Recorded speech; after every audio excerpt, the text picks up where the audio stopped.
Okay. Well, I have to say that I believe, Jimmy, the first time, no, maybe it wasn't. Maybe we met on Zoom, but then we actually met in person in India at the launch of Sea Learning. And I think Jimmy not only knows Sea Learning to its potential, but he's also been involved in creating other things around that.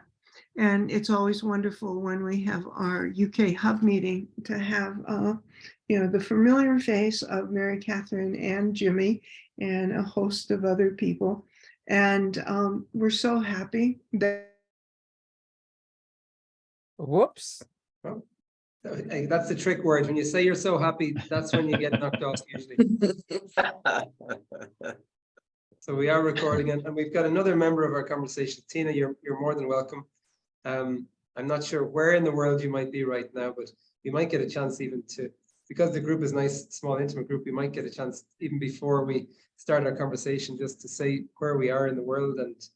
And yeah, how's your day so far? If you were, for my day, for example, and sorry if I haven't met you before, my name is Shane, and I'm going to be in the conversation today with Jimmy, who's going to be the focus of the conversation, and the Dalai Lama Centre for Compassion, as well as Passion Matters, and any other organizations that Jimmy is also connected with. But maybe we'll get a chance just to reset the brain for a little bit, reset the mind, and speak to the body. So where you are in the world, and maybe what is your body saying to you today? How are you, according not to your mind or your brain, but how is your body in terms of energy?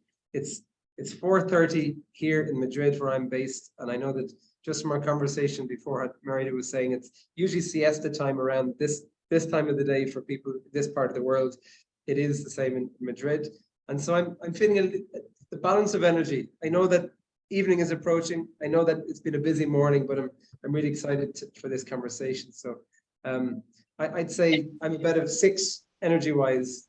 My body, my brain is probably a 10, but my body is about a 6. So I'm battling that a little bit.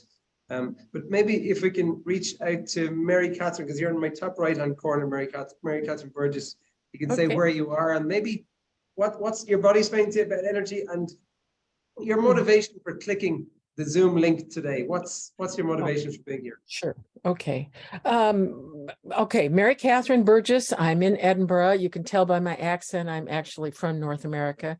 And I think, but I'm here my body's okay. I'm not feeling particularly weary. So I've got some energy. I've actually been trying to update my own website, which has lots of resources. And so that fits with, so I'm taking a pause for this because I wanted to be here for Jimmy. I've added Jimmy to some of the resources on my website too. So it's like, okay, good. So I'm aware that I've been part of EdNet for years, and I'm also holding Charlie Barker in my heart because this is one of the first times in an EdNet gathering that Charlie's not here.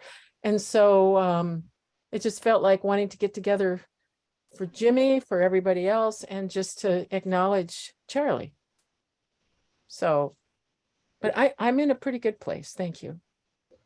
Thank you so much, Mary Catherine. Thank you for being the person to introduce the incredible individual that is and will be Charlie, but also was Charlie at many of these education events, and his passion for compassion, but particularly within education, I think will definitely stick with a lot of us. And Jimmy, if you're just saying this for the first time, one of our core members of our community passed away in the last week, and there's his legacy will certainly go on for a long time. So he will be here for sure in spirit today. Thanks, Mary Catherine. Ole, is it okay if we hand it over to you? Absolutely. I am starting to go on vacation tomorrow, more or less until early August. So I am full of energy to wrap up everything I'm doing by late this evening. Yet I still wanted to connect with the EdNet forum and with the charter before I depart for a couple of months, almost a month and a half. Fantastic. Or I will be reading emails, but I will not be on Zoom calls. So I put the Stockholm archipelago in my background, which is where I will spend the next 6 or 7 weeks. Your background now, what we're seeing is where you're going to be from tomorrow. Yep. Fantastic, Ollie, and thank you for giving us a bit of that energy as well, because it's fed, it's shared, and what I've learned recently enough in the last couple of years about not having jealousy when someone says they're about to go on holidays for 6 weeks in a place like that, but having empathic joy. So I can feel a little bit of that as well. Thank you, Ollie. Merida, is it okay if you introduce yourself? I know you're in France, and maybe how are you doing today? Yeah, thank you. So yes, I'm in the south of France today, and I'm visiting my mother. So because I'm normally in Mexico, and so I'm on this side of the ocean, which is quite exciting. Thank you, Mary Catherine, for remembering Charlie. And he was actually he actually started the EdNets. He was one of the main people, wasn't he? So it was thanks to him that this has been going on for about 3 years now, I think. Hasn't it, Marilyn? About 3 years? EdNets? Possibly. I don't actually. Very close to that. And yes, he had been in most of them. 2020. So Yeah. So how am I feeling today? I'm starting to get to the end of the day, but I've still got plenty of energy, and I'm really looking forward to hearing what Jimi has to share with us. So there we go. Thank you. Thank you, Merida. And Tina, I'm not sure if you're able to unmute or if you want to share where you are, and maybe again your motivation for clicking the Zoom button today to join this community. Thanks. Tina Ann, I live in Holiness, which is north of San Francisco. So greetings to all of you finishing your day. I'm just starting mine. And I've long been reading stuff from Charter for Compassion, and I've always had an interest in education, my own background in environmental education. And so this just seemed like a lovely combination. I figured I'd check you guys out.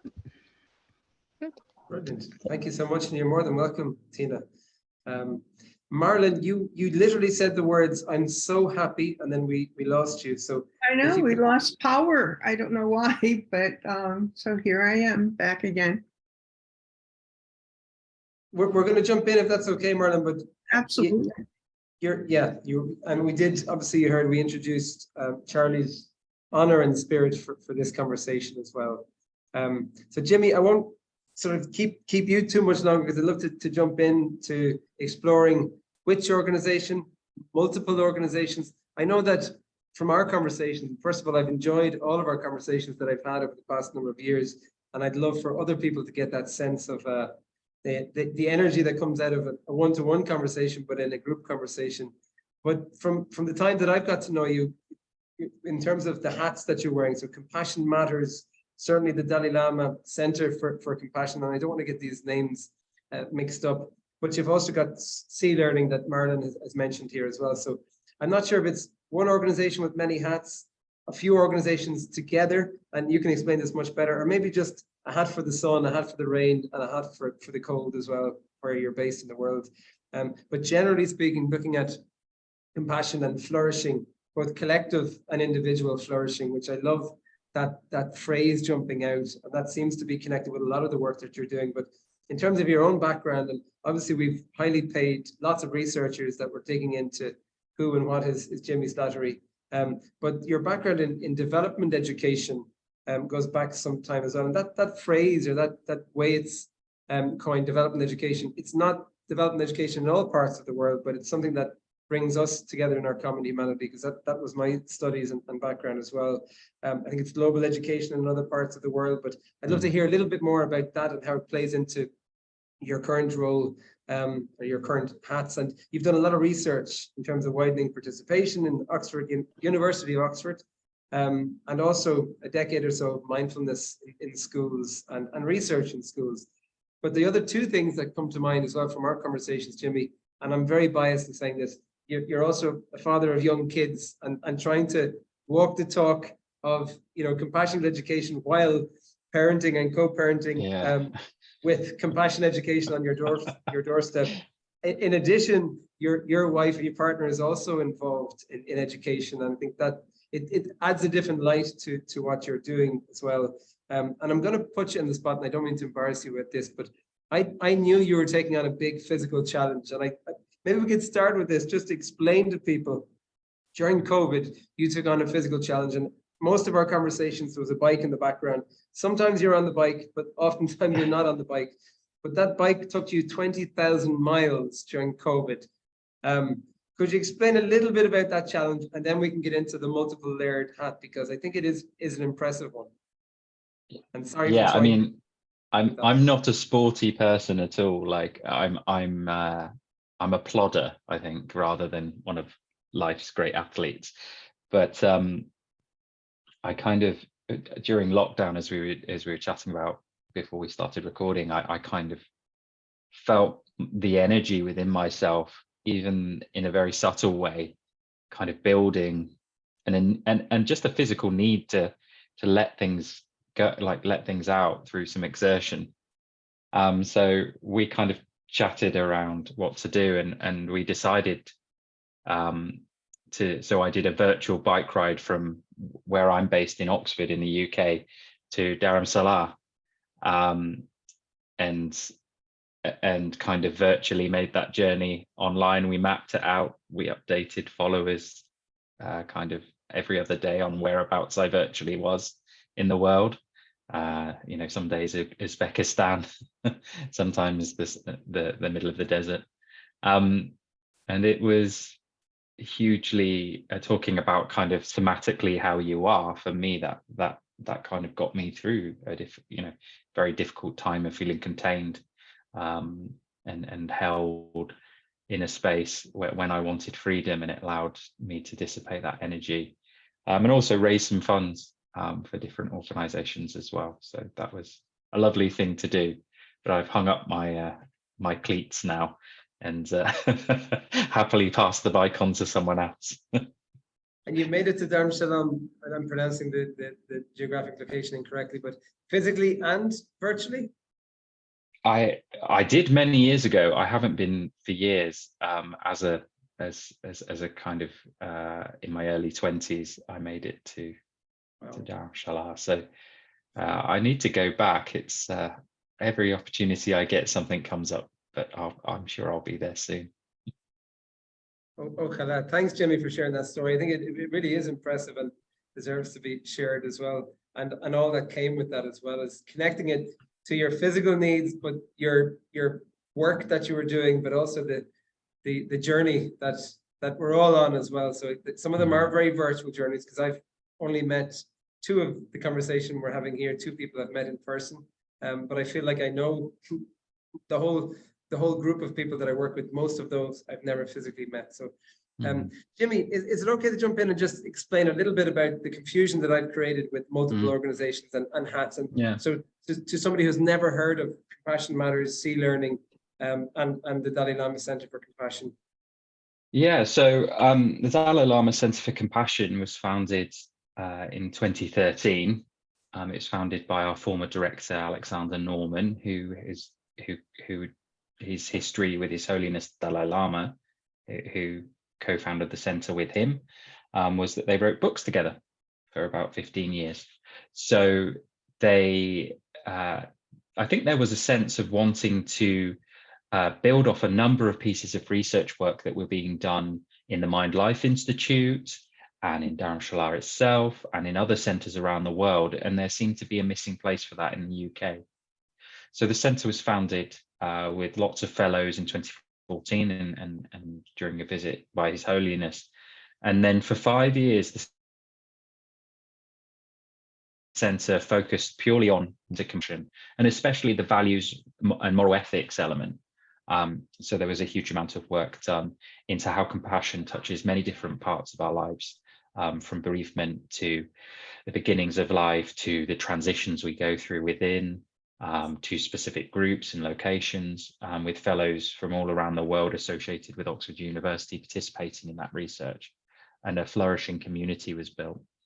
And then really how Compassion Matters and C-Learning started to play a role within the centre was that after these 4 or 5 years of that work, His Holiness kind of came to us and said, can we change the mission? I think there's a really important mission now, and I think there's another mission that we can support, and it was very much, I think, in following his personal movement from.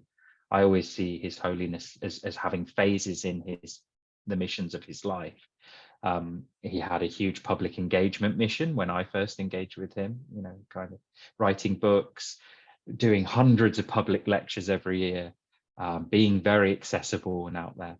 And really, as things moved and he changed, and I imagine it's because his life changed as well as he became older, and he wasn't as able to travel. He wanted to focus on secular ethics, but in education and with children and young people.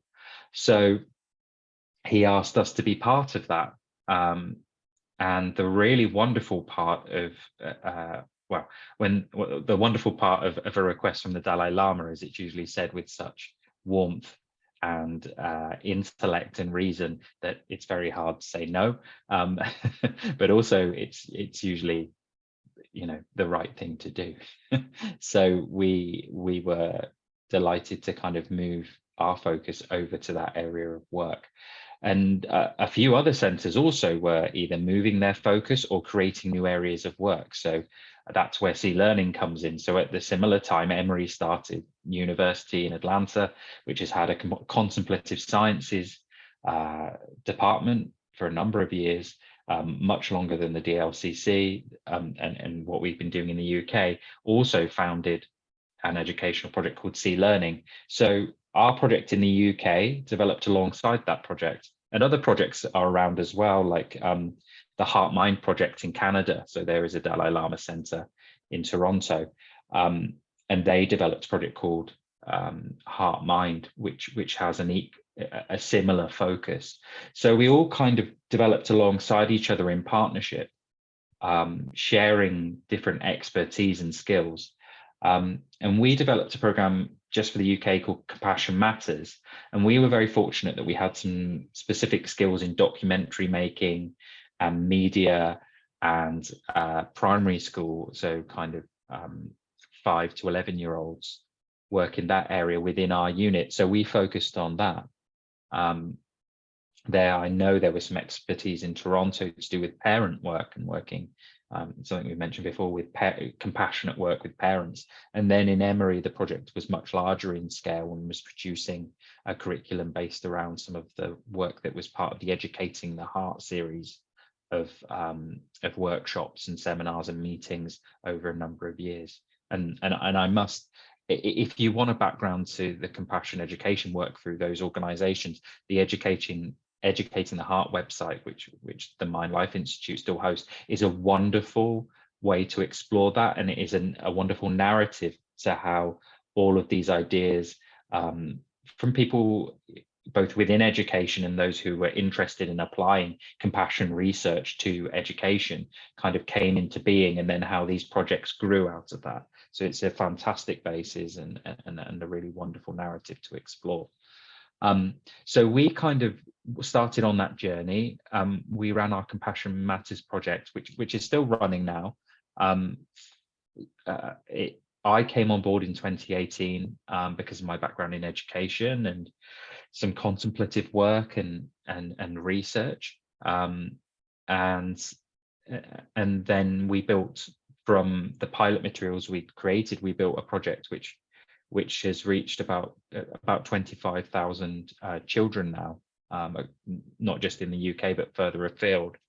And I suppose what makes Compassion Matters unique is its focus on accessibility and equity. So as you pointed out, part of my background was in working in a development, what we called at the time a development setting, in education. So I would work with lots of schools around the world, and it's quite easy for someone from the UK to do, because lots of education systems around the world are based on UK education systems. So I would go to countries like Guyana in South America, you know, parts of the Caribbean, parts of rural Myanmar, and there we would help them. Well, the work I would do would be based around kind of supporting education infrastructure in those areas. But interestingly, when I came back to the UK, my realization was that there was a huge equity piece to do here as well, and that has increasingly kind of expanded in its need, I think, over the last 15 years. And so with Compassion Matters, we wanted to create something that was really accessible, that would enable anyone, regardless of where they were based, to take those materials and use them without having to undergo a huge amount of training in compassion, but that they could go on an exploratory journey with the children as an educator, and that would enable them. And that does lots of, I mean, I could talk about exploratory learning for 4 hours, but teachers stepping off of the kind of from behind the desk or away from the blackboard and inhabiting a space with children where the dynamic is changed, so they're no longer leading but instead a co-investigator, is an extremely powerful thing that can happen in the classroom, and it can create a different kind of belonging and dynamic for children and teachers. And even just that experience, the feedback we've received is that has been quite transformative in terms of creating a stronger bond of trust and a sense of belonging within that classroom space. So we built it on that model. We built it so that teachers don't have to be the expert. This is something new to them. That's absolutely fine. Here's a package of resources for them to be able to go on an exploratory journey with children. And that project sustains and carries on to this day. I suppose because we have worked alongside Sea Learning, which is a project, if you don't know, is a project based at Memory University. It is a very large scale education project built around developing resources from across what in American terms would be called K-12. So right from K-1 all the way to K-12. In the UK, that's kind of 5-year-olds to 18-year-olds and beyond, actually. So those resources, there are 4 curriculums. I believe there's an early years curriculum being developed as well, which is very exciting. That's a great place to do creative work. But these curriculums have been developed by experts and cover areas such as trauma-informed learning, resilience, attention training, obviously exploring compassion, emotional literacy, emotional regulation. And they're all based on very well researched social and emotional learning structures. So we had worked with them, and to be honest, we liked having them as very close friends because we had a very similar mission, but also they were kind of a bigger brother to us who had a much bigger kind of infrastructure, and we could share and benefit from a partnership with them. And I think they liked us because we were a bit smaller and a bit more agile and could maybe do things and experiment and be creative in a way that's tricky when you're a big university department. So we've had a partnership with them for nearly 10 years now. And as the time's gone on, we've then adopted Sea Learning as a project which we offer in the UK as well. And we've actually blended Compassion Matters resources in with Sea Learning for Sea Learning to be used in the UK now. So you can take Compassion Matters independently, but it's also within Sea Learning for UK educators and children. So we've kind of got to a place where we've kind of worked alongside each other, and now we've kind of met together, and that partnership is ongoing and ever developing. So even very recently, we've had an agreement that we will be bringing the CBCT project to the UK alongside our kind of more our more student-focused resources and our facilitator training. We'll now be offering compassion training for educators specifically, to support the work that goes on with compassion resources in the classroom, and that will be based on the CBCT project out of Emory. So sorry, Jimmy, for jumping in, and just for I'm trying to somebody like my mind with all the acronyms that we're using. If you haven't heard CBCT, what does that well, entail? do you know, I just googled this because I always get it wrong, because I'm also a terrible person at remembering acronyms. So CBCT is cognitively based compassion training. I'm glad you said it, because I was going to get it wrong, so thanks, Jimmy. Yeah, it's a really so I've taken part in quite a few compassion based, like, personal development programs, like Dr. Jimper's compassion focused therapy, which is wonderful and so enriching. And I did it, strangely, I did it with a group of about 40 nurses. So I was full of, like, surrounded by naturally compassionate and giving and just hugely interesting people. So that was really rich. And then in the UK, we have a compassion training, which was developed by Paul Gilbert out of the University of Derby, which is also excellent, very different, very much more along the lines of CBT, like cognitive behavioral therapy, much more process orientated, I would say. And I think CBT, the Emory version, the CBCT, the cognitive based compassion training, kind of straddles both. And I think it has a huge strength of evidence. I think it's the most researched compassion training program out there, and has expertise from a number of people who also have been involved with the charter in different areas as well. So for us, this is a natural next step, because one, it enriches our partnership with Emory, but it's also meeting a need, and the specific need that's really emerging post-pandemic in the UK is a need to do something to support educator welfare.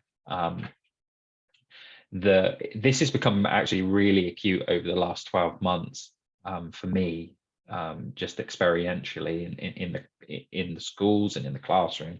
I'm just seeing teachers with a real inability to kind of keep their head above water anymore. They're really struggling. Teachers were, teaching is a profession which since my involvement, it has always been one in which teachers are being pushed, but there seems to be a threshold that's been gone past now, and we needed to recognize that in the work that we were doing as well, because fundamentally what we do is give resources to schools and encourage them to do the project and support them how we can. But if teachers are not in a mindset or a physical space where they can accept that and take that on board, then we're not, then nothing's going to be achieved. So and also kind of paying attention to lots of research around the need for this type of work to be done in an embodied way.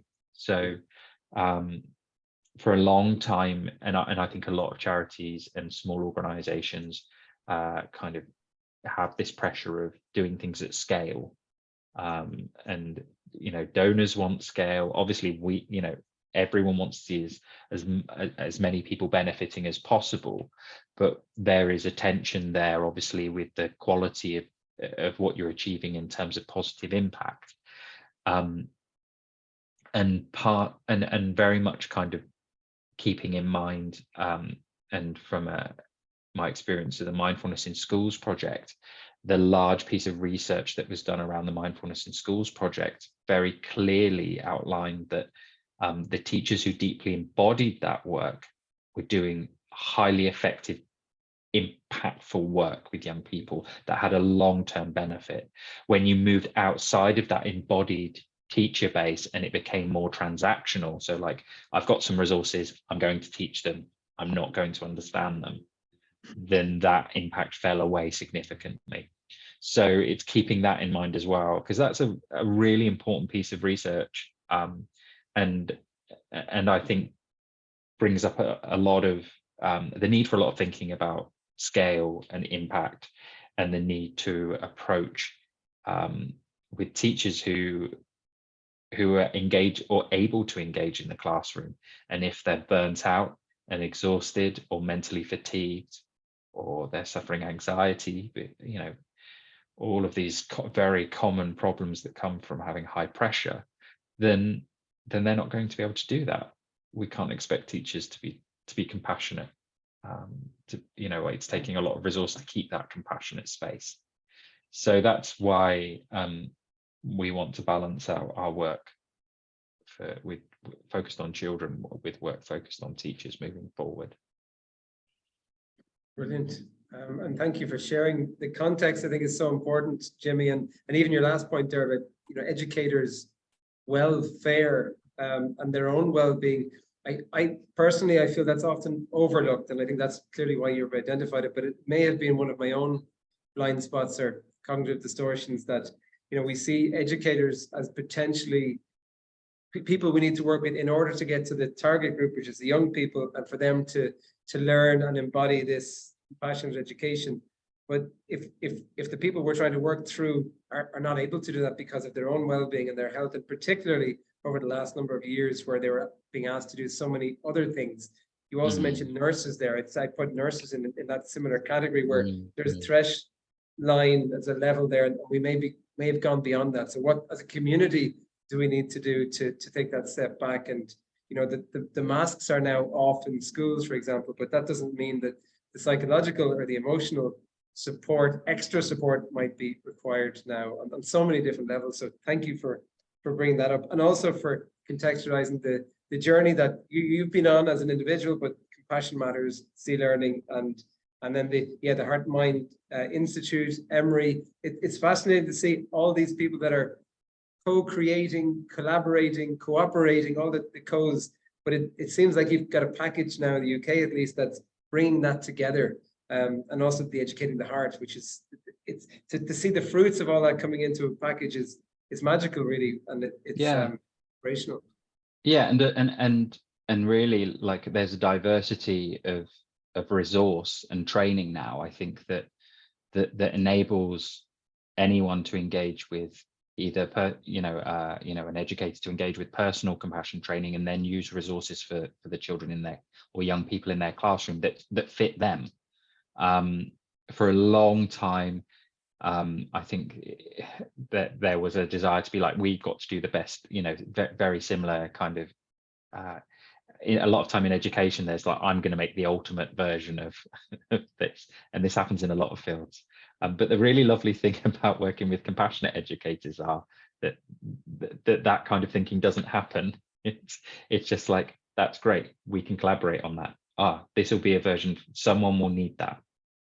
Diversity and the need for different versions and types is really critical. I think having one version is just not going to serve everyone, and especially with the Sea Learning project, that has been very supported from the beginning. So even though resources are created, the next step is working with people in different countries and saying, how can we help you create the best version of this for your country, for your cultural context, for your language users, for the children and different learners within your country, you know, with a huge, you know, kind of myriad of different needs and backgrounds.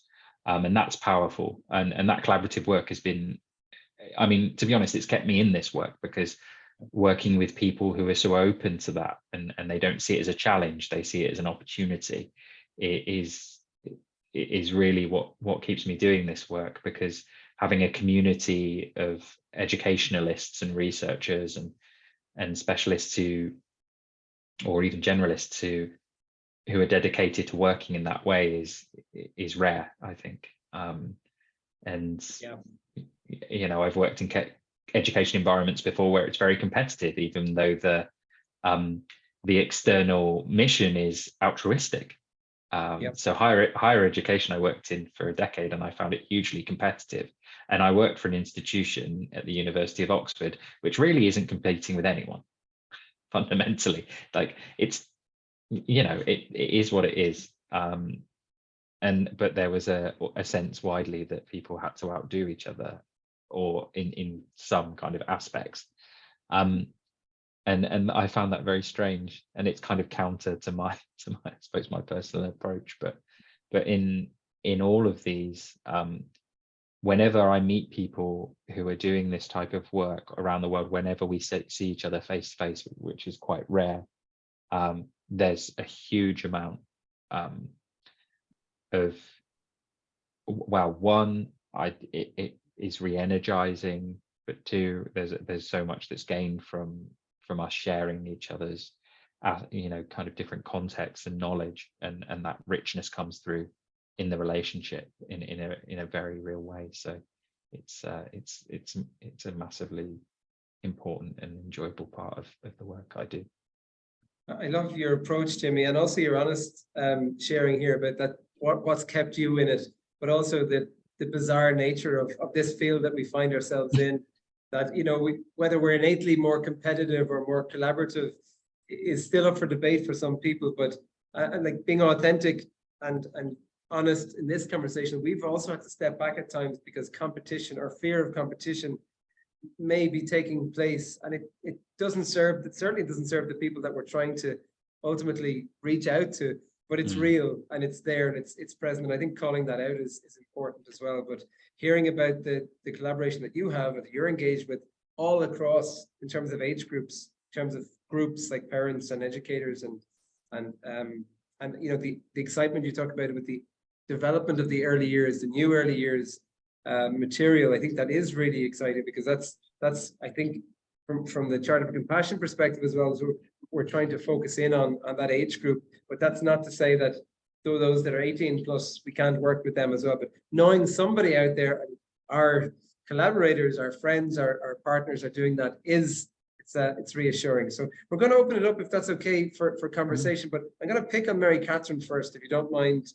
She's like, oh, not me again. No, it's just a comment you made earlier on, Mary Catherine, about you've already obviously come across Jimmy and Compassion Matters. And so I'm trying to see it from somebody who's not aware of or coming across this for the first time.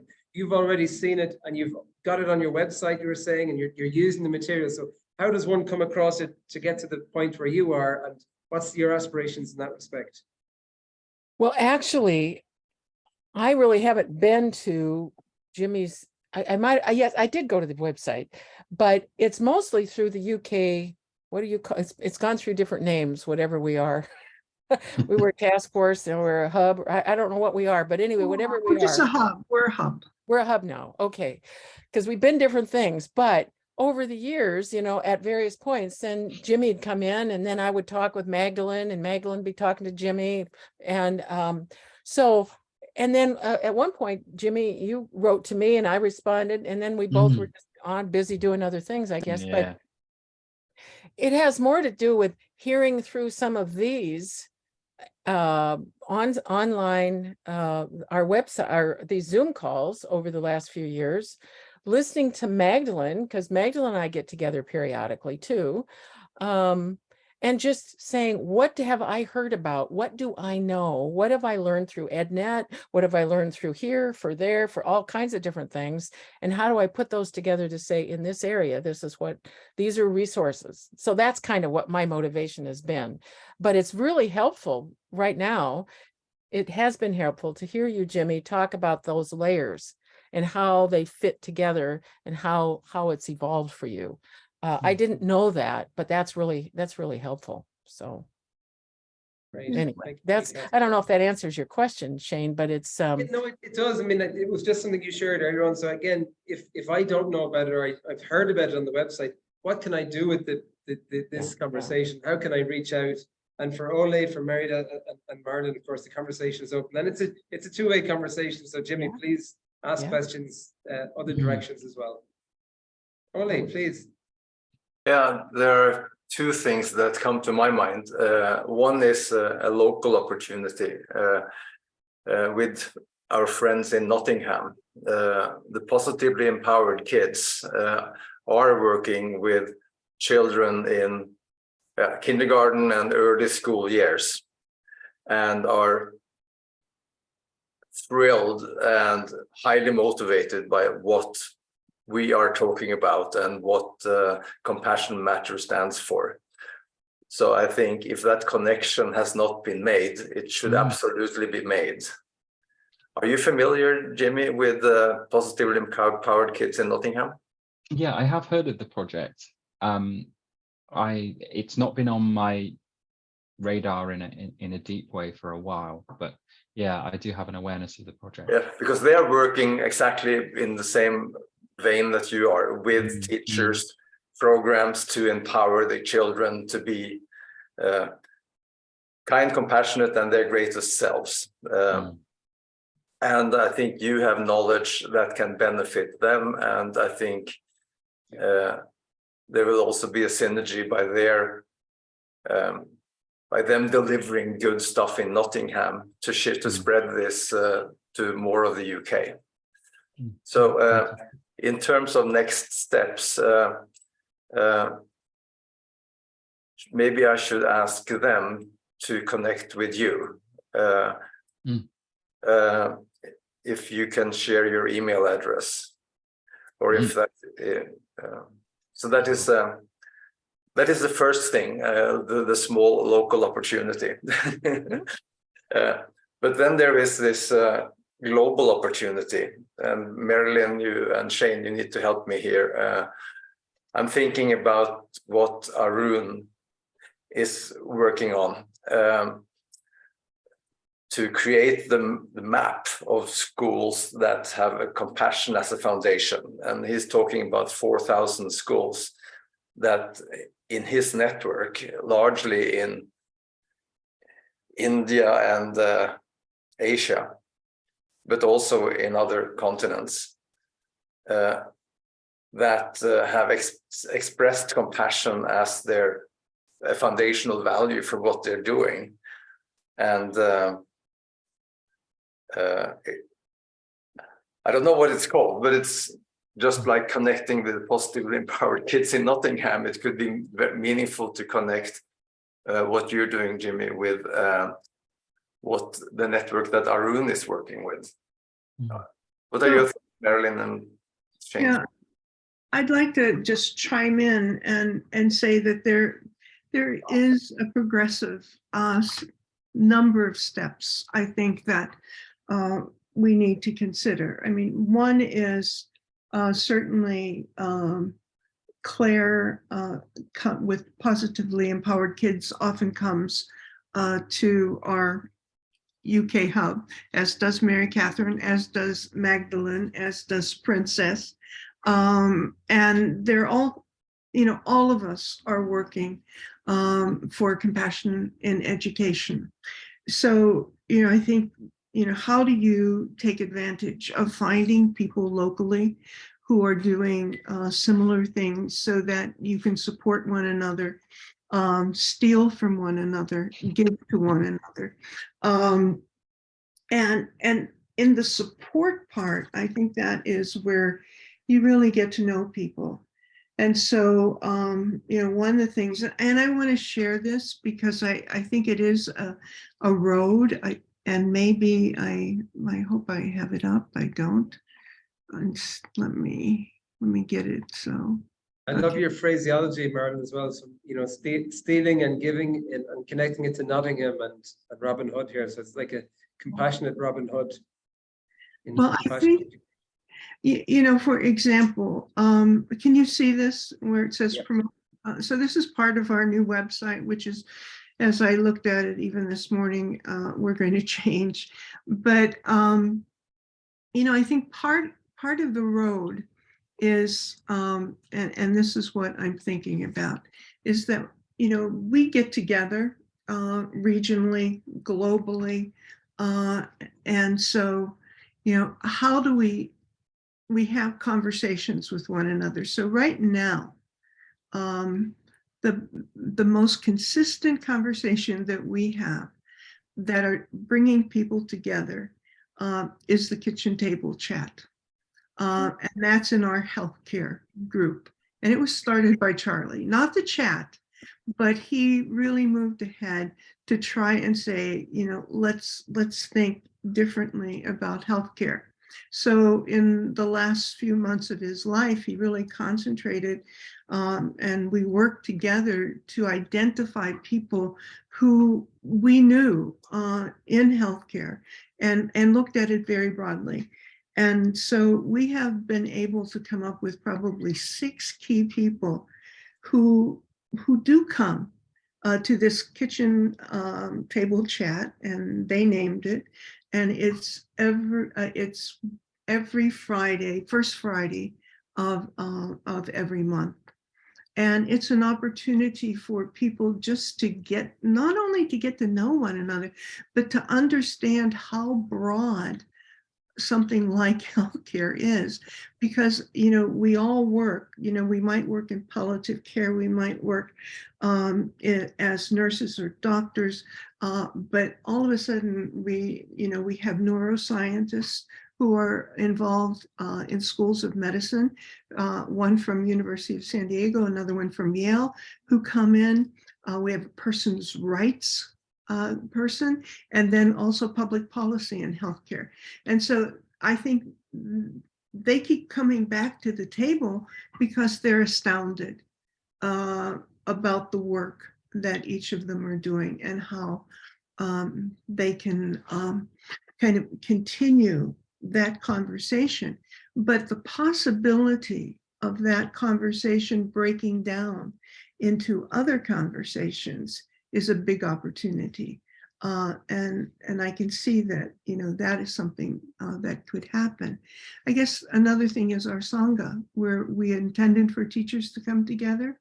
And we've spilled over beyond teachers in the Sangha, but this is in collaboration with Plum Village, and we do this the 3rd Saturday of every month for 90 minutes. It's a wonderful group, and it's a very comfortable group. And so, you know, as you look at these different possibilities, like what Arun is doing, he starts out with open space technology, and then I think the idea is to branch to youth collaborating for compassion. So where people identify the issue or issues that they want to talk about, and how can you take a big gathering of people and bring it down to people who are dealing in smaller bits of conversation. And that's where I see the journey. And that's why this is all mixed up right now because of a technical glitch. But the first part of the journey, I think, at least in my mind, is what was called crossing borders and now is human bridges, where you have a very small group of people who experience a motivator but they don't have to initially respond to that motivator. They listen to youth respond to that motivator, and then they respond to both the motivator and with a prompt to what the youth had to say about this. So it's like building a bridge from an initial person or organization as the motivator, a small group of 6 young people responding to that and building that bridge, and then building a bridge to the 12 people that are in the human bridge setting, and then breaking that down even once more to just 3 or 4 people in a group over just 3 sessions. And, you know, then, you know, what I think we need to do is to then say, how do we continue these conversations? And those conversations could go into the circle of trust. And we have been doing circle of trust, but with our board of trustees and a couple staff people for about a year now. And so, you know, how can we bring that, you know, to groups that come to us in various ways? And so one way obviously is locally. And can we find a core group of people? Like, for example, Mary Catherine, we have, a core group of people that have started in the Oxford area.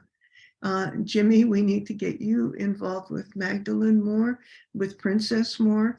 And, you know, maybe that could be Oxford and Nottingham, because we have Sue Cooper, we have Positively Empowered Kids, and a most incredible woman, and I forget her name, maybe you'll remember it, Ola, who is in a kind of position of a community trust that supports some of the happenings in Nottingham. The other thing we know that we have is in Leeds. There is a, you know, a small group.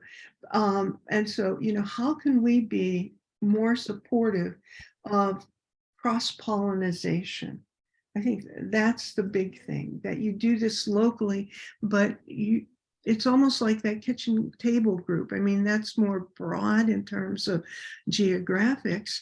But the thing is that if you can do that same thing in a local group of people, you'll find, you know, just incredible support from one another. Or I think the whole notion that you begin the process of deep listening, empathizing, and seeing possibilities, supporting others, going into compassion, and then into the real action. So I think, you know, that's the direction that we want to go. We're really experimenting right now with, you know, all of these different things. We've done a couple open space technology. To a certain extent, we even tried it in a strategic meeting that we had for, you know, the next couple of years of what the charter is going to do. And so that, you know, people put forth their concerns.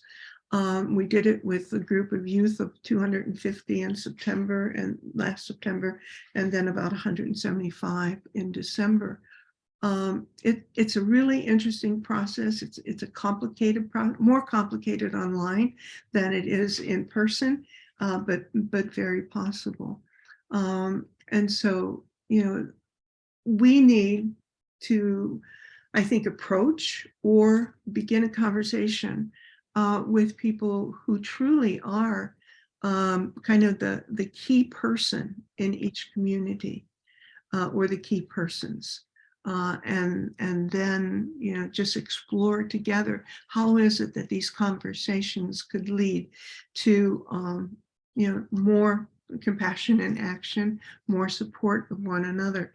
And one of the things, and Jimmy, I think I really appreciated, you know, your presentation, because you helped people, including myself, remember, you know, all of the good work that has come out of the Dalai Lama, all of the support that he has given, and you know, 2 different centers around the world. I keep thinking that you know, we need to approach him to help us do what we want to do, because at one time he said the compassion movement was the most important movement going in the world. So how do we reconnect him with that? Because I think it is, you know, we do have our hands, I think, probably very loosely wrapped around a lot of organizations. And like, I believe that we did some good with the charter introducing CIT, Compassion and Integrity Training, to UNESCO MGIEP. I think we did some good when we tried to get a memo of understanding, and that wasn't the intent, but to happen between Think Equal and C Learning. I don't think that's been very successful, but at least we introduced them. And I think it made an effect on Leslie's work with Think Equal, because she had intended to do exactly what C Learning was doing, to continue to go in age group. And she's now only focused on the younger ages of 3 to 6. And, you know, then so that that we can really share, that we don't have to keep reinventing the wheel. And unfortunately, you know, there is a lot of turf building in compassion, and it doesn't have to be. And we encounter it all the time. But there are organizations that are really willing to take this step.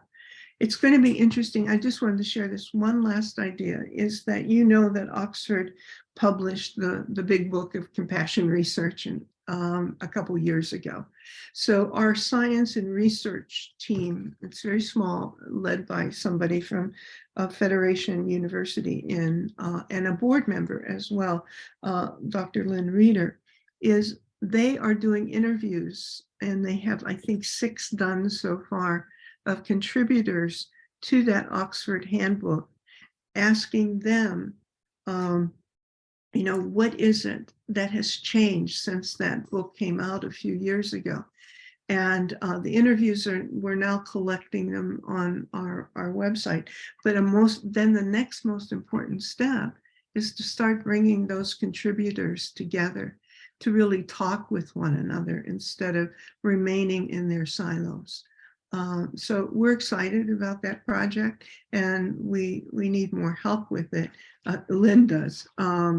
She does have a few people that are working with her with that project. So I just wanted to share that with you. And I think it's on our site. I mean, we're right now, as some of you know, we have the old site and we have the new site. And so, but I think that we've put the science and research new material and new organizational structure on the old site as well. So take a look at it, just because it's a kind of interesting project of collaboration. Thank you, Marlene. And just to mention, and thank you, Merida, as well, for sharing the links, because if you haven't got all of those links, make sure you look at the chat, because Merida's been putting a lot of those links in. So Jimmy, would you like to respond to any of that, or we can keep the floor going around? But there's a lot with our multiple contributors there. Yeah, I think what I took from Marilyn is that there's so many intersections. Well, one, I'm also I'm always saddened when I see people be kind of, I call them fiefdom builders. They're building little. An old boss of mine used to call them little Napoleons. I always, and it's easy to slip into that mindset because it's a cultural thing, especially I think in Western Europe and in the US. Like we're built kind of to build things and make things productive, and no matter what. And kind of losing sight of what's around us.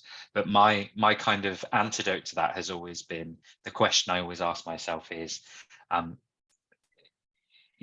what I'm doing to the maximum potential benefit of the children who are the people who are receiving this? And if it's not, I don't do it. You know, regardless of whether, and that often helps me avoid going into fiefdom building or castle building or kind of getting too tunnel vision about things. And it often opens me up. Like that question, keep asking myself when I'm doing projects or building new things or working in consultation. That's often a challenge I give. You know, is this for you, or is this for them? And that's the nature of compassion, is like looking beyond the self to others. It's at the very heart of it. And I suppose drawing on that from the other thing you were saying about the intersection of all the work we do, that's really, really critical. I mean, in the UK, there are some really strong themes of compassion-based work outside of education that I don't work closely with. So, for instance, there's a compassion in politics movement which has been around and is very prominent and has, you know, some very prominent supporters and has a voice in the House of Lords and in Parliament. Undertakes training with politicians, and our involvement with them could be much greater on a kind of UK level. And there are other compassion-focused organisations as well, or projects. And there are people I have. So, for instance, in the southwest of England, there's a project in a village area where we fed sea learning into, and the expertise of the team there means that I don't have to go in and train all of them and do in-depth work. I can say like, here, you know, if you need help, let's do it. So it's also trusting that people know, you know, and knowing how that how that collaboration is most helpful for everyone. But yeah, I think the greater ability, whether it's at the kitchen table or at other type of forums, the Sangha, which is, you know, a beautiful space for opening and sharing and feeling connection. They're so critical, especially because a lot of the work we do is driven by individuals. So I'm the one member of staff at the Dalai Lama Centre. So, you know, what I keenly felt, especially during the pandemic, that was a sense of isolation, and similar to the somatic experience I was saying earlier, like it was subconscious, like day to day I, you know, plodded on and kept going, and then it kind of caught up with me, and I was like, I'm feeling very disconnected. And that was also a driver behind, you know, deepening our work with C Learning, you know, meeting with Leslie from Think Equal and sharing the work we're doing there. And meeting other organizations, even, you know, Mind Up and other organizations who are doing and mindfulness in schools, and knowing each other and seeing each other and sharing what we're doing and finding a way and hopefully finding a way to be collaborative. Although that's more challenging, I think, for some organizations than others, just because of the way they operate. You know, I feel very, again, one of the reasons I've stayed working for the Dalai Lama Centre for 5 years is because I'm given, you know, I'm given the license to be as collaborative as I want to be. So I get to give over, you know, and that's how I want to live my life as well. Like I want to give over. I think collaboration, someone said a while ago, like collaboration's like a good marriage. You both have to give 120% over.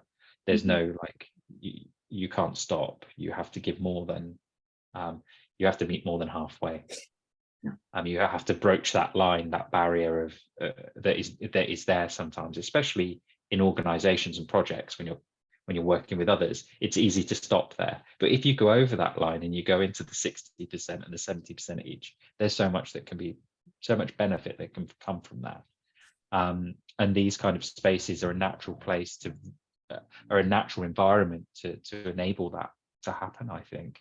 And that's and the richness that comes from that and the potential impact is magnified massively. So I think there's a lot of powerful sharing from what I'm hearing here as well. And particularly, Jimmy, when zoning in that question that you're asking, and we've been trying to ask as well individually, I've been trying to ask, and I know we've opened this conversation around that really poignant question about what about the children, and is this serving the people, again, who we really want to serve? And so to stop that empathic distress or compassionate fatigue, whatever we want to call it, that question I think is really, really relevant in, like you say, in everything that we're doing. If we feel ourselves getting disconnected or distorted, if we bring that question back, you know, what about the children? I think it's just essential.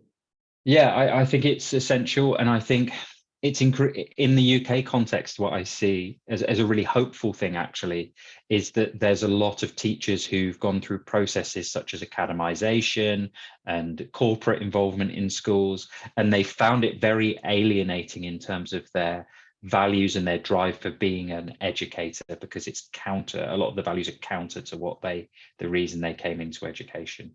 But they're showing the courage now to push back. So we had a very high profile incident in the UK where a head teacher of a primary school committed suicide because an external regulator had come in and judged her school inadequate. And I mean, I've been involved with the organisation Ofsted before. Their approach is the antithesis of compassion. It is full of judgment. It's full of the type of bureaucracy that depersonalizes a place which is full of the most important people there are the people, a school, you know, like the building is nothing. It is just a space. The embodiment of a school are the people within it, and they weren't being treated as people, and it led to that terrible, terrible thing happening. But the courage that has come before that situation happened, but also massively increase afterwards is a huge level of courageousness to say, this isn't tolerable. We don't want to be like this anymore. We're going to change it. And that's coming from teachers within schools. The hope is that travels upwards into policy and regulation. That's a difficult bridge to broach, but my hope is that as leaders move into those positions, and this will take time, that the compassionate and person-centered approach that I'm seeing from courageous educators now begins to take root elsewhere. And those type of educators have had to hold the line for a long time. A lot of them have been kind of, but now they're standing up together as a community and saying, this isn't the way we want to teach our children. This is not the environment which is going to allow them to thrive, or us as educators to thrive. So I'm truly hopeful that's something which will lead to an active difference. Yeah, I think it's so important to learn from one another. I mean, if you look at the Waldorf schools, for example, I mean, many people don't even know that they exist, though they've been around for a long time. And what is it? What's the humanizing part of a Waldorf school that might really be missing in many schools? And if you look at some of the other alternative education models, what is it that Montessori does that is just naturally part of growing up, but really supports a child in that part of their life? I wanted, Jimmy, especially to show to you, because I don't know if you've seen it, but I mean, we have, I think, two avenues. One avenue is to collect those stories that are replicable in other places. And that's our grassroots wisdom book. And the second one is something that Ola has really helped us with, is the map of co-creators. And how is it that people can become visible to one another? And so that visible part can be very local. It could be in your own village, town, or city, but it could also be thematic and can become national or global. And I just wanted to share this part of the wisdom book, because it's divided into I think it's 14 chapters, and we started this last September. We need a lot more stories of sharing. So the one here we've talked about, positively empowered kids. So we have a story from them, and the stories are very inviting. They're brief, but there's an opportunity for people to connect with positively empowered kids. But at the same time, they can just read this little piece here, or read the piece. I think this first page is on a really incredible project that's been going for a long time, 15 years, I believe. Anytown, Las Vegas, but it's any town in the world, and what they're able to do each summer with young people from their schools. Or let's see.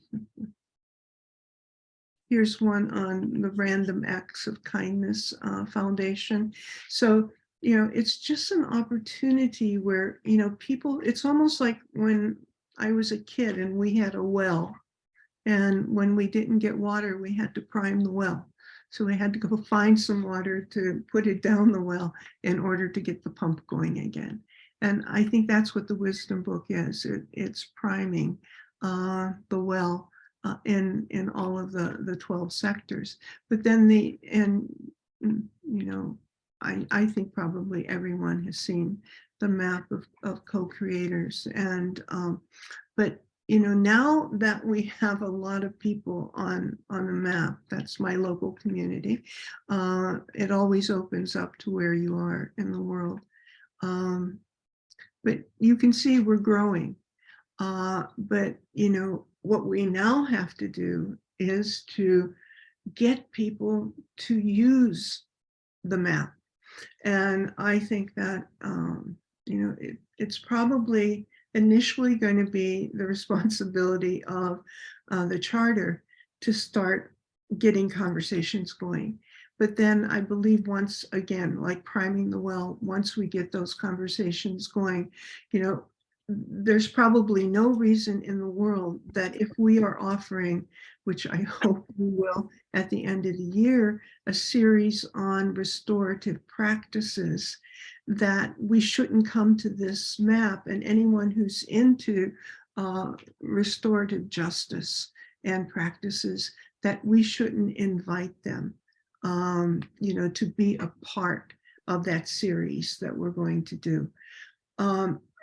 One of the things I think that is difficult is just, you know, lack of time. So we need to get more people involved in this kind of approach to get conversations going and action going. And, you know, more than anything, I think it's like people don't know what they don't know. And so I think that's the power of conversations and dialogue.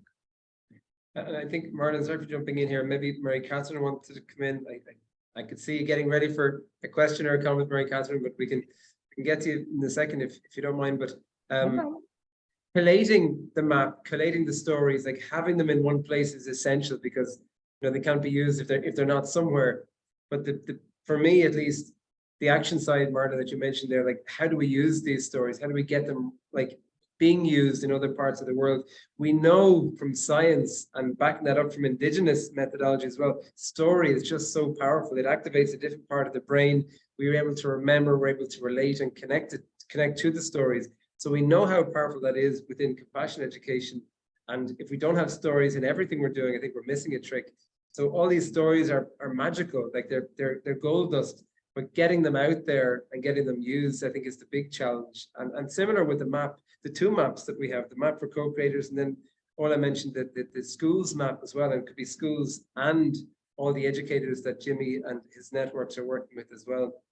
But it's, yeah, it's very much those spaces you talk about, Marlon, as well, in addition to how to use them.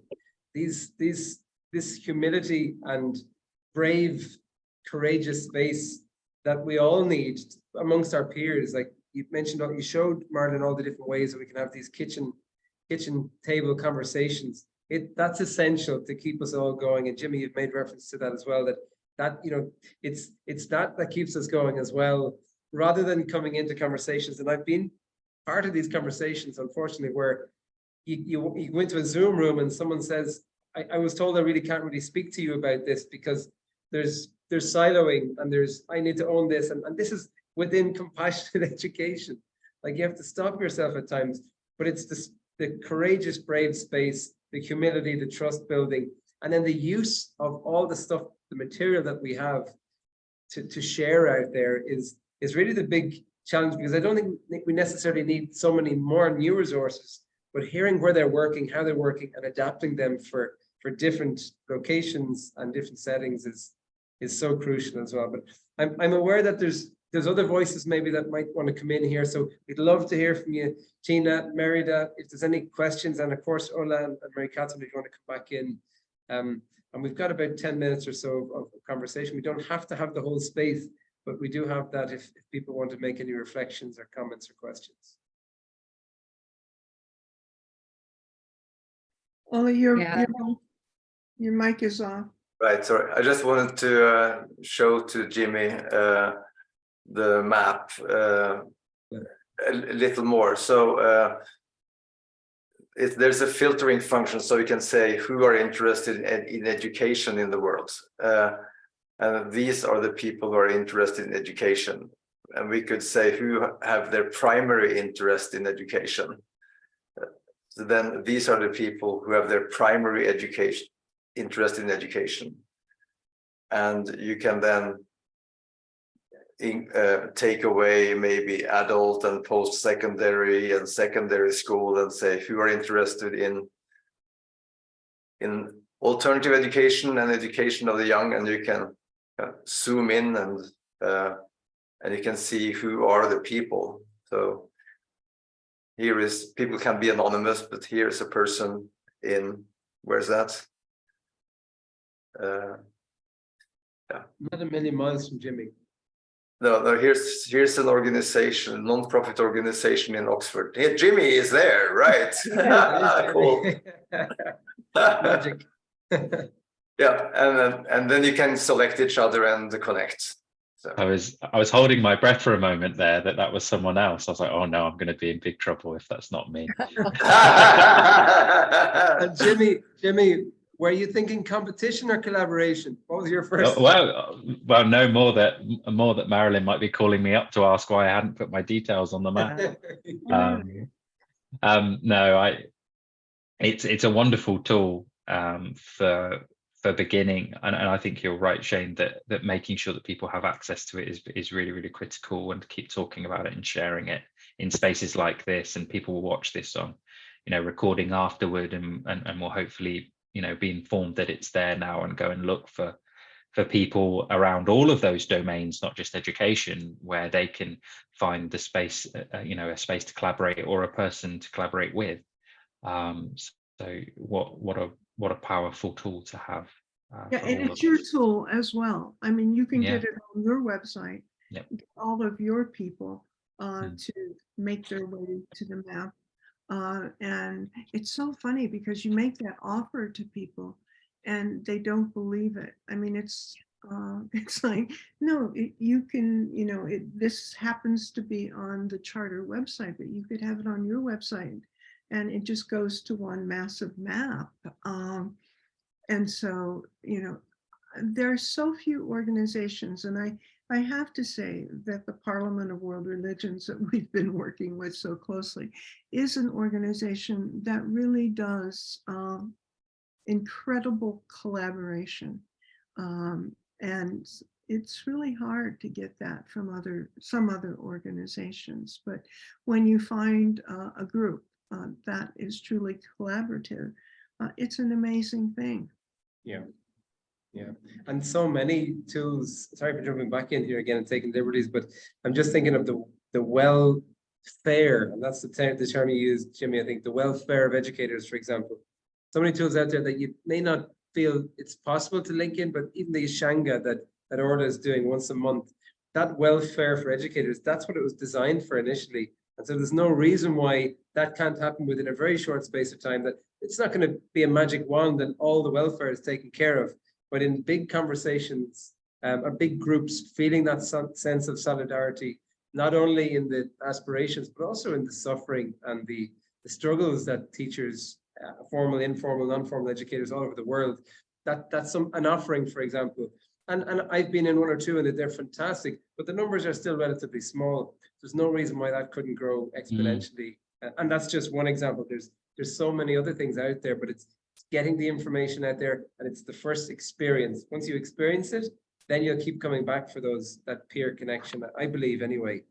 No, I mean, there's lots of evidence that shows, participating in a space where you feel belonging, it allows you to build resilience and resources to continue to live.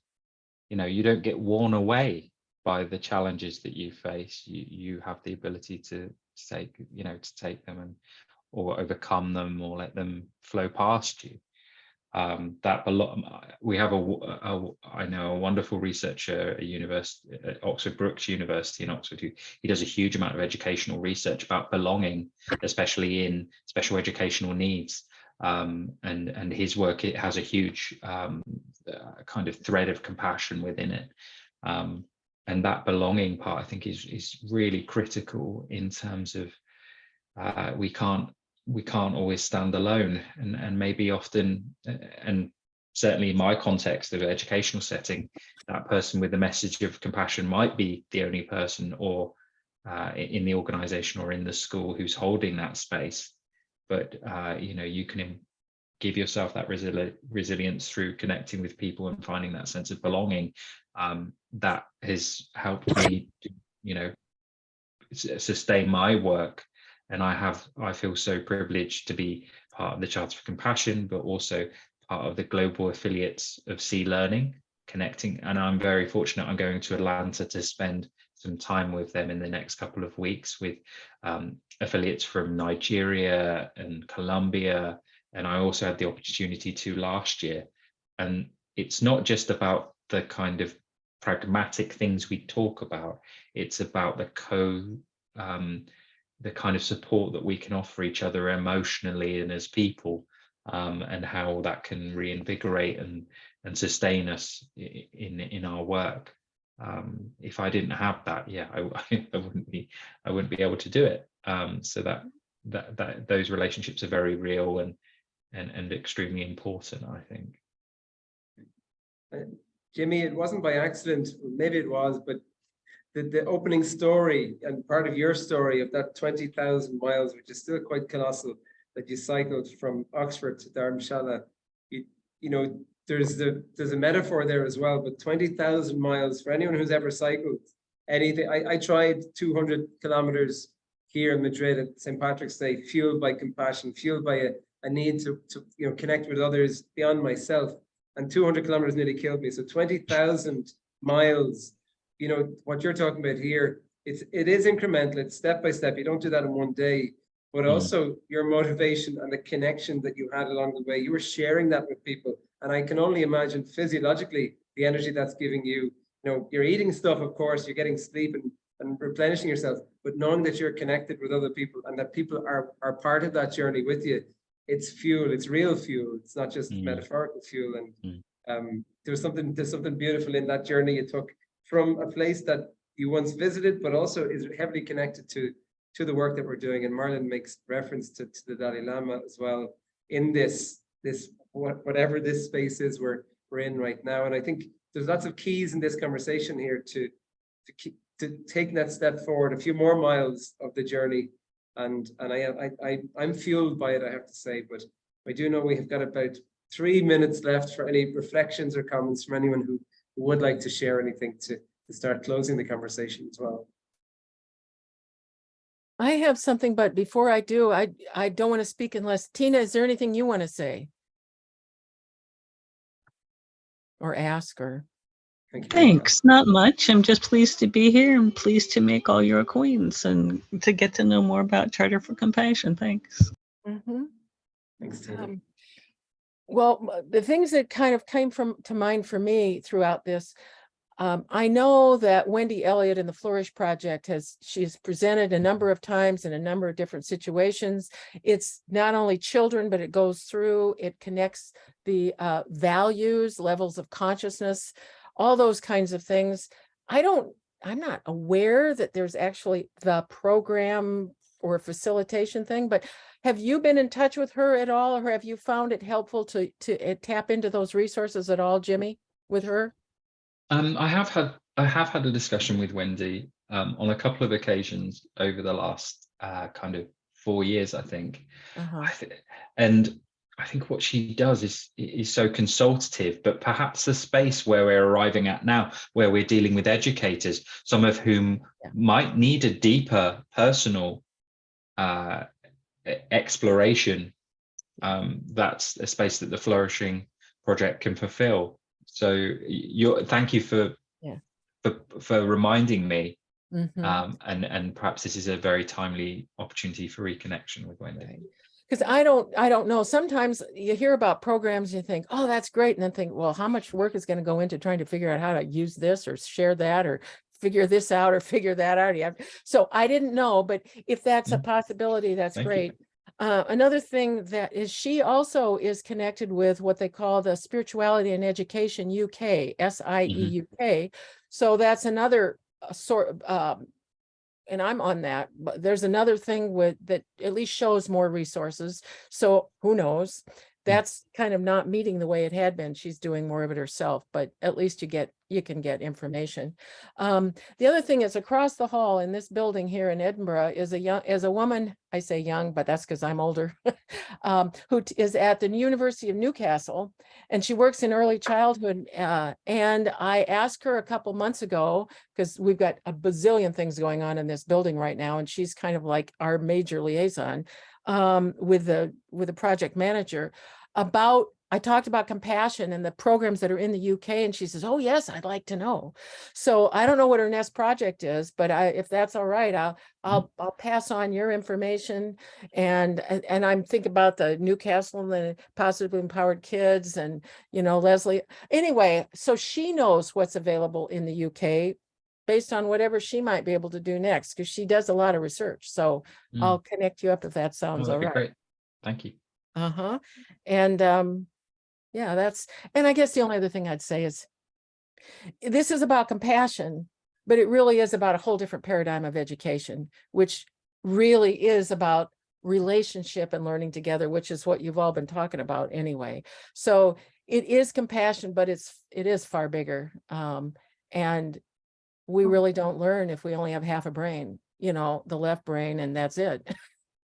We need to be embodied and intuitive and relational and contextual and all those things. So I'm 100% behind what you're doing, and thank you very much. I think What all of you are doing, actually. just building on what you said, Mary Catherine, there's an organization that started in the 60s called Rethinking Schools. Mhm. And I think that they've been going strong. They went strong, up and down, but this is the time to rethink schools. Do we have to have the kind of educational settings that we have? I was just listening to a group of architects that are building new schools in the Ukraine and using 3D computer machines that are building these schools, directing and making them really more accessible, smaller in some instances, giving different kinds of open space. But I think maybe what we should maybe have a conversation on is, can we have a big maybe symposium on rethinking schools, getting the rethinking schools people involved in it as well? It'd be pretty exciting. And about Wendy, I just spent 4 days with Wendy. And one thing that she tried to make clear is that she's a networker. So I think we go to her for networking because she does have her hands in just about everything you can think about. Great. Thanks, Marlon. And I know we've come to the hour, so we'll try and respect that for everybody. I'm loving some of the ideas and the energy of potential areas where we can go, symposiums, rethinking schools, but also with that question that Jimmy has mentioned a number of times, but what about the children? If that question is at the core and we're rethinking anything, I think we're more informed and aligned with our values and also our visions. But Jimmy, thank you so much for taking the time out and sharing so much of your journey, but also the organizations you're connected with and everybody else. I know we're coming to midsummer, some places started the summer in other places, but holidays are around the corner. So Orla, I hope you rejuvenate, have time for reflection and space, and we can all come back the next time we meet as a group as well with new ideas and also energy for the action side of the ideas as well. But Gaurav Meena Michael, Jimmy, 1,000 thank yous to you for agreeing to come on for the EdNet forum. Thank you. I hope everyone has a lovely weekend. We're almost approaching the weekend. Have a great weekend ahead, and we'll try and share this as far and wide as we can. Yeah. Thank Thank you, you. everyone. Lovely to see Thank you all. Take care. Bye-bye. Thanks. Thanks, You know, Tina. Thank you, Bye. Tina. Marlon. Bye. Very nice. Mhm. See you, Jimmy. Bye. Bye. Bye.